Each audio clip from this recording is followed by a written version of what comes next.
Hello, everyone, and welcome. I'm so pleased you could join this online learning journey with Europe Hotel School.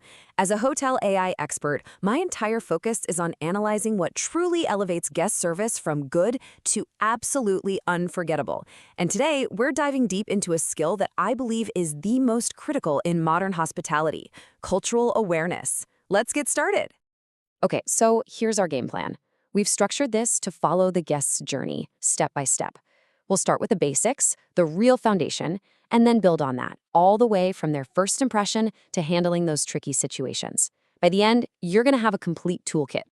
So first things first, we have to start with what I consider the absolute cornerstone of luxury hospitality today. You see, in a world where guests come from every corner of the globe, understanding different cultures isn't just a nice to have, it's the very engine of operational excellence. And here's the crucial point. There is no one-size-fits-all definition of good service. It just doesn't exist. A gesture that one guest sees as incredibly attentive, another might find really intrusive. So our job isn't to deliver one rigid style of service, but to be able to understand and adapt to the person standing right in front of us. Okay, let's move on to that critical moment where these skills are put to the test for the very first time: the guest's arrival. You know what they say, you only get one chance to make a first impression, and cultural awareness is what makes sure it's the right one. Now, this slide is really interesting because it shows just how different the approaches need to be. For a guest from, say, North America, a warm, friendly, conversational style might be perfect. But for guests from many parts of East Asia or the Middle East, a calmer, more formal approach with respectful distance often makes them feel much more comfortable.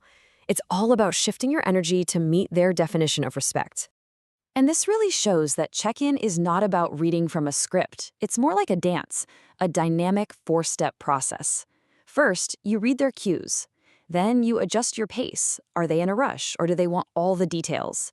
You tailor the information you give them, and finally, you make absolutely sure they feel secure and cared for before they even head towards the elevator.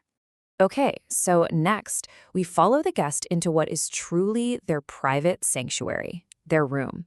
And it's here that cultural sensitivity gets even more personal and nuanced. We're talking about comfort, privacy, and even how we communicate.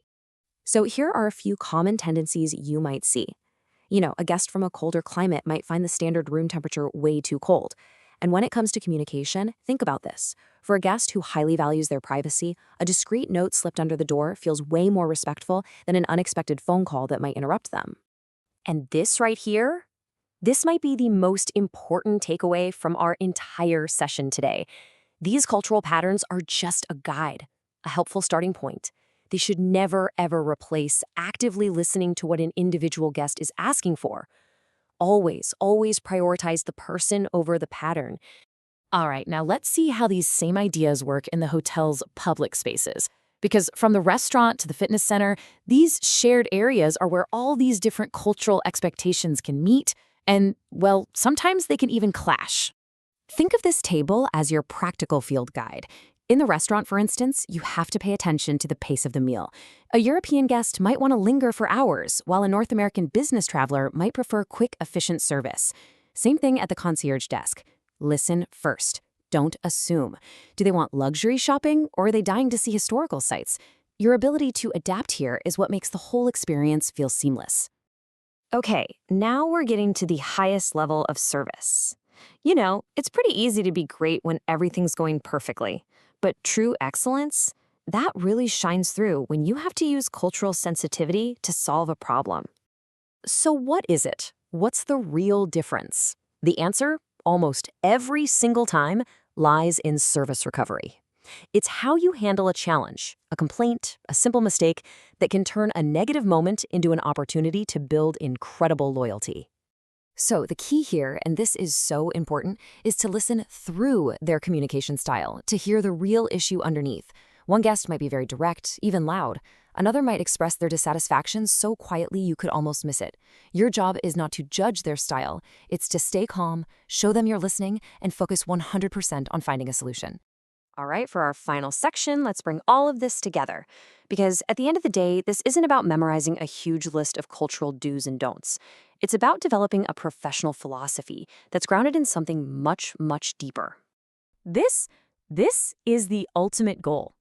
True cultural awareness is not a set of rules you learn once. It's a dynamic skill. It's about actively cultivating empathy, becoming a sharp observer of human behavior, and always staying flexible. Every single guest you meet is a chance to learn something new and refine your craft. As you move forward in your amazing careers, I really want you to remember this.